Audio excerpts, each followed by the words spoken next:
Just out here biking in New York City. World Trade, baby. I used to live literally right in there. It's good times, baby.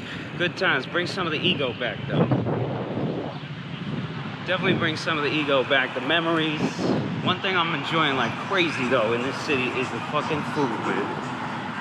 I have been dining out every meal, baby. Every meal. Yo, biking in these major cities too during this shit, you see so much cool shit, man. Driving around some of the streets in Soho and Village, every morning you see all the restaurants come out and building like little patios and shit, 2x4s, plywood. You'll go down any side street in Manhattan now, you'll see people just out on the street, drinking, talking. It's wild, man, but people are working. People are working, man. Well, I'm not trading. That's why I don't have much to say for this update.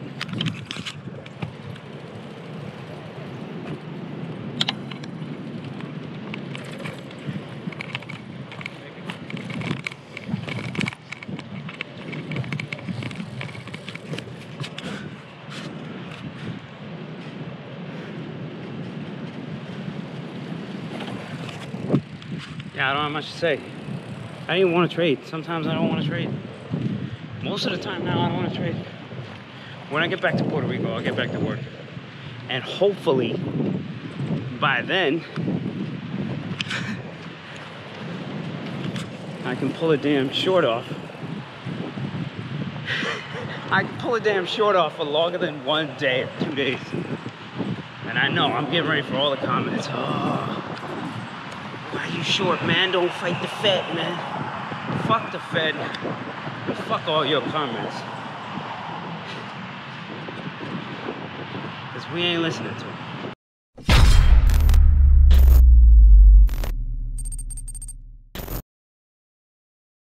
Alright, so while driving down to Florida, we're basically hitting states on the way down. So we stopped first in North Carolina.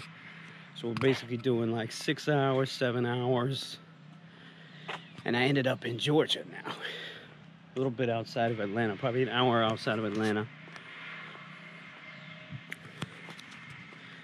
Just taking our time. Taking our time. Driving, I hate driving. This shit has made me realize how much I hate driving. And I cannot wait for self-driving world. On top of that, I just read Kanye's bid for presidency and like what he plans to run on. There's so much going on. There's so much noise. I can't take it. What's up, y'all? What's up? Finally getting this June video out the freaking way. This is Orlando here. I think SeaWorld is like down there. And not that I'm actually going to go to this shit. Most of Orlando, to me, kind of looks like this, though. Like these little plazas with the old school shops and shit in them. But yo, come take a ride with me, huh? All right, we cruising the John Young Parkway in Orlando. I have no idea who John Young is. Listening to some old school R&B, as one should do every weekend. But let's talk June here. I tried to short June. I missed. At least I didn't lose any money. July, I'm gonna do the same damn thing. Despite the fact we're looking at Tesla at 1,500, we're looking at Amazon over 3,000, we're looking at Netflix at 550, we're looking at Shopify over $1,000. This shit is insane, baby. But it's all good. It's all good. Don't beat yourself up. You know what I mean? That's the one biggest takeaway for all this shit. You know, we gotta live out here. Don't beat yourself up too much. All right? Whatever it is you're looking for, it's gonna come around again. You're gonna have your opportunity again. You know, you just gotta be there. So for me, I'm committed to finding and being present for the short. And until I get there, I'll short some puts, I'll scrape a little cash. You know, it's all good. It's all good. I can live in that world for now, you know? The one thing, though, for a lot of y'all, is that you put these high expectations on yourself, right? So if Tesla goes to 1,500, if there was this huge weekly move in an option, you you expect yourself to be there, and when you're not, what do you do to yourself, right? You beat yourself up. You beat yourself to shit. You're like, yo, you say all kinds of things to yourself. All that self-talk, that negative self-talk just comes out like crazy, and you'll be like, what the fuck am I even trading for if I can't make this, if I can't do all this kind of stuff? But yo, calm the fuck down. For me, I didn't capitalize on any of the long side movement. People are gonna laugh at me. Look at the comments after this video is up. Look at the comments, man. People are gonna laugh at me, but who gives a shit? When the short's there, baby, I'll be there. Until then, I'll make a little cash. It's all good, man. It's all good.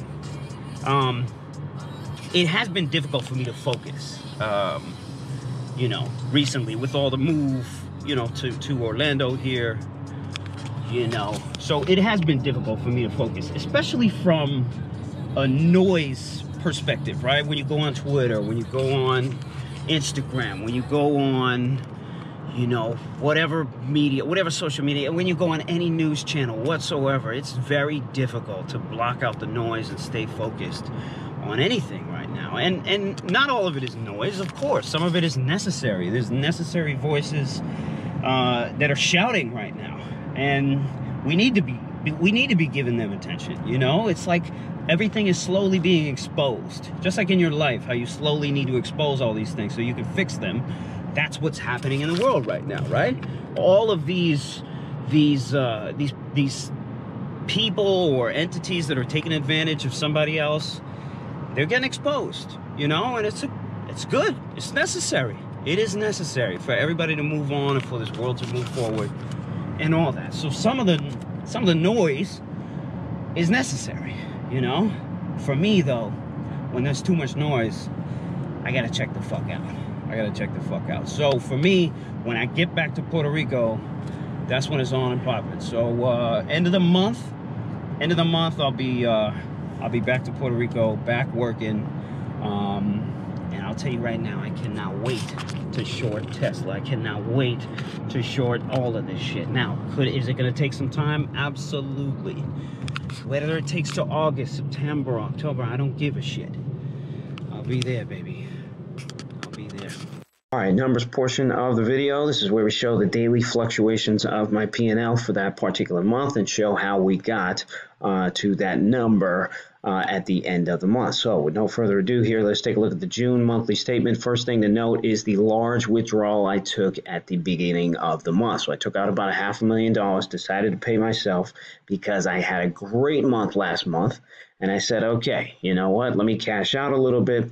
And with this cash, I've already earmarked it for other investments, diversification, and that's kind of what you want to do as a trader and as you grow in your career as a trader. I get this question all the time.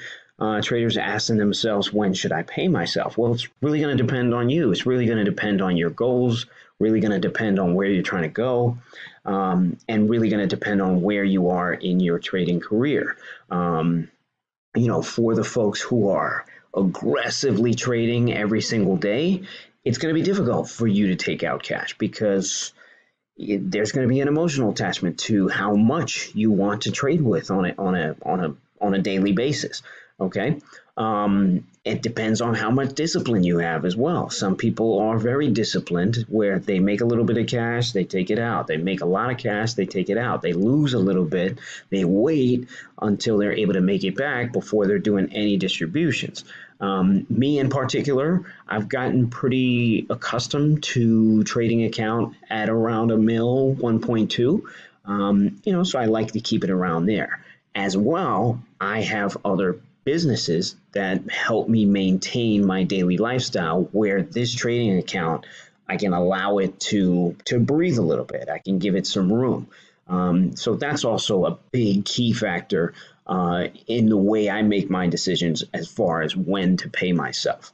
Okay, so saying Lucci, a couple other businesses, they make sure my cash flow is good on a monthly basis, everything is paid for, so that I can come in here and do some work. And one of the things that I've been trying to do recently is catch the damn short. And I know, first instinct, you guys are going to be like, this guy is crazy. We'll talk about that in a second here. All right, so let's take a look back at the P&L. Now, obviously the biggest candle here is the thing to watch. So I have always been looking for the short for the past 3 months. We're already in July. For the past 3 months, I've been looking for the short. Have I um, you know, capitalized that much on the upside? No, no, no, I have not. Okay, and we'll get into that in a second. So this is all Shopify short.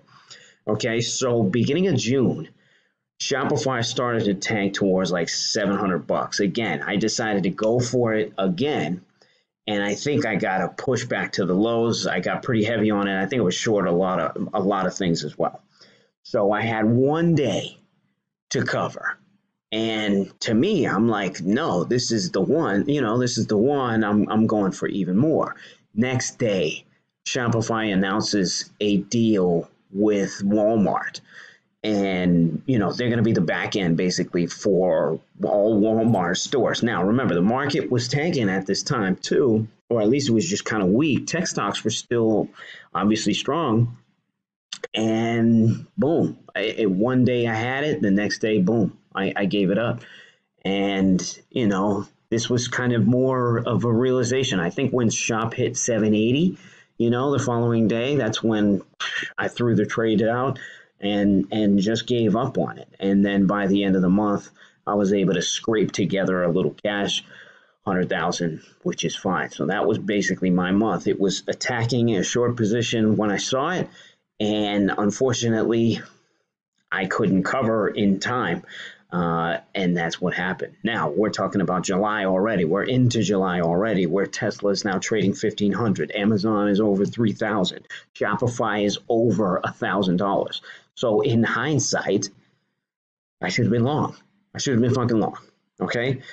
I have a thing where I just couldn't buy these things up here. I can't do it. Can't do it. Can't do it. Yell at me all you want and laugh all you want. I can't do it. I'll play around a little bit. I'll short some puts. But you better believe I'm going for the short. I'm still going for the short. Wish me luck.